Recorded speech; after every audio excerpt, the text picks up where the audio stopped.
Welcome to our deep dive into the fall of the Roman Empire. This was not merely the collapse of a nation, but the fading of a world. Its shadow stretches long, influencing our laws, languages, and ideas. Yet, it eventually succumbed to forces both internal and external. What brought such a colossal power to its knees? Today, we'll explore the key reasons behind the collapse. We seek to understand a confluence of factors. This is a story of immense complexity, a puzzle with pieces scattered across centuries. So, let us open the gates of history and step into a world on the brink of transformation.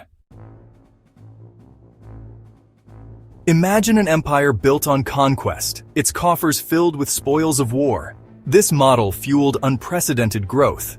Rome's economy was a marvel of interconnectedness. Grain, wine, and olive oil flowed towards the heart of the empire. But this prosperity showed deep cracks. Over-reliance on slave labor stifled innovation. Productivity stagnated as demands grew. The system powered by conquest was grinding down. In the late 3rd century, Emperor Diocletian introduced the Tetrarchy, a system of rule by 4. This aimed to bring stability but led to a more permanent division. Emperor Constantine founded New Rome on Byzantium, christened Constantinople. Strategically placed, it commanded vital trade routes. With formidable defenses and imperial patronage, it became a magnificent metropolis. The East now had a vibrant, unassailable capital. As the Western Empire declined, the Eastern Empire, later the Byzantine Empire, thrived. Wealthier and more urbanized, it had a larger population base. The rise of the East highlighted the decline of the West. Consider the sheer, breathtaking scale of the Roman Empire at its zenith. From the rain-swept frontiers of Hadrian's Wall in Britain to the scorching sands of the Sahara, it encompassed a staggering diversity of peoples, cultures, and terrains. Governing such a vast entity, maintaining communication, and ensuring cohesion across thousands of miles was a monumental undertaking. The famed Pax Romana, that long period of relative peace and stability, was not maintained by goodwill alone. It was underwritten by the formidable Roman legions, an army that was both the protector and the enforcer of Roman rule. This military apparatus, while essential for security, was an immense and continuous drain on the imperial treasury. The cost of paying, equipping, and feeding hundreds of thousands of soldiers was a burden that grew heavier with each passing generation. The larger the empire, the more extensive its frontiers, requiring a larger and more expensive military. The empire was, in essence, being slowly crushed under its own immense weight, its strength sapped by the very scale that had once defined its greatness.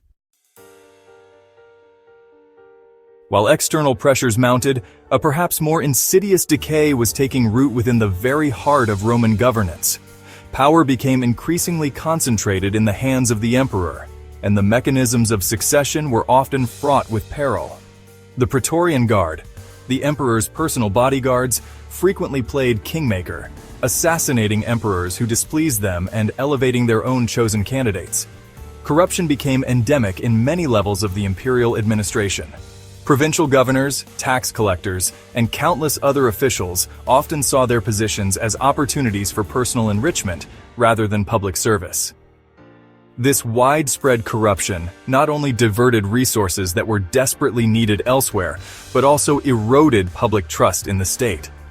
The political landscape of the late Western Roman Empire was characterized by chronic instability.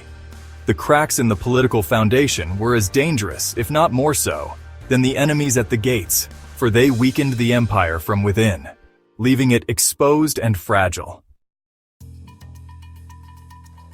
Far to the east, beyond the Roman sphere of direct influence, a nomadic people known as the Huns began a westward migration in the late 4th century. Their origins are shrouded in mystery, but their reputation as fierce, skilled horsemen and ruthless warriors preceded them. As the Huns advanced, they displaced other tribal groups, setting in motion a cascade of migrations that would have profound consequences for the Roman Empire. The arrival of the Huns in Eastern Europe sent shockwaves through the Gothic and Germanic tribes who had long inhabited the regions north of the Danube and Rhine rivers. Groups like the Visigoths, Ostrogoths, Vandals, and Alans found themselves caught between the terrifying Huns and the frontiers of the Roman Empire. Faced with subjugation or destruction by the Huns, many of these tribes made the desperate choice to seek refuge and new lands within Roman territory. The Romans had a long history of dealing with barbarian groups, sometimes fighting them, sometimes incorporating them as allies or settlers. However, the scale and desperation of these new migrations overwhelmed the established Roman systems. The Roman legionary, with his iconic and was once the undisputed master of the ancient battlefield.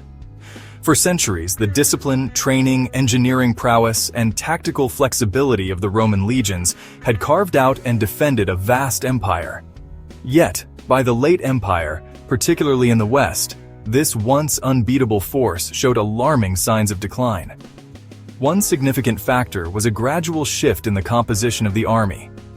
The army came to rely more heavily on provincials from less Romanized areas and eventually on non-Romans, barbarians, recruited from tribes both outside and recently settled within the empire's borders. This barbarization of the army had complex consequences. Many of these barbarian soldiers were excellent warriors, fierce and skilled in their own forms of combat. However, their loyalty was often primarily to their immediate commanders, who were frequently also of barbarian origin, rather than to the distant emperor or the abstract concept of the Roman state. The fading shield of the Roman military left the Western Empire increasingly exposed to the storms gathering on its borders. Every civilization is built on shared beliefs and values. Roman society revered tradition, civic duty, and rituals for their gods. As the empire aged, these values began to erode. Christianity emerged, offering salvation, love, and community. After Constantine's conversion, it became the dominant religion. Christianity shaped the transformation of the Roman world. Economic woes translated into profound hardship for ordinary citizens of the late Roman Empire, particularly in the West. Agricultural production suffered from constant warfare and barbarian incursions. Trade routes became disrupted, leading to shortages and higher prices. The Roman state resorted to desperate fiscal measures. Taxation became crushingly heavy and often arbitrarily applied. Brutal and corrupt tax collection methods enriched tax collectors. This created a climate of fear and resentment. The common Roman citizen was often a victim of the empire's decline. The idea of dividing the vast Roman Empire for administrative purposes was not new. Diocletian's tetrarchy in the late 3rd century was a formal recognition that a single ruler could no longer effectively manage such an immense and diverse territory.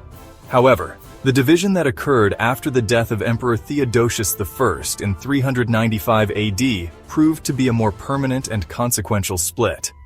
The empire was formally divided between his two sons, Arcadius in the east and Honorius in the west, each with their own courts, armies, and administrative systems. While theoretically still one empire, in practice, two distinct Roman states began to emerge. The destinies of these two halves diverged dramatically.